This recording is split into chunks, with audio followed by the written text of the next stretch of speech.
নিচে পিঠে আর পায়েস বানিয়ে এখন রাত প্রায় 10টা। এখন ওপরে এসেছি একটু রান্না করতে, কারণ মিষ্টি স্বাদের পিঠে পায়েস খেয়ে ঠিক ঘুমানো যায় না। তো মেয়ের জন্য একটা কিছু রান্না করব, আর আমাদের একটু ডিমের একটা আইটেম করব। তো চলো দেখাই। দেখো, মেয়ের জন্য একটু আলু পেঁয়াজ ভাজা করছি, গরম গরম রুটির সাথে ও খাবে। ও বললো, মা একটু আলু পেঁয়াজ ভাজা করে দাও ভালো করে, তো তাই করছি। আর এইদিকে দেখো, এই যে ডিম বসিয়েছি, হাঁসের ডিম। তো ডিমের একটা আইটেম করব। রান্না শেষ।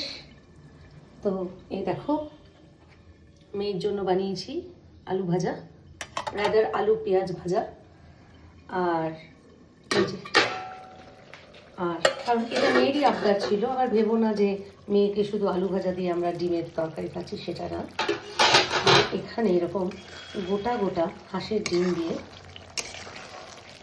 একদম মাখা মাখা ডিমের দো পেঁয়াজা রেডি, এবং জাস্ট ফিনিশিংয়ে গরম মশলা একটু অ্যাড করতে হবে, তাহলেই এই রান্নাটা কমপ্লিট। তো এই হলো আজকের রান্না। তো 10টায় এসছি, তোমাদের বলেইছি, আর এখন মোটামুটি 10টা 45, রান্না কমপ্লিট। এবার খেয়ে নেব। চলো, টাটা, গুড নাইট।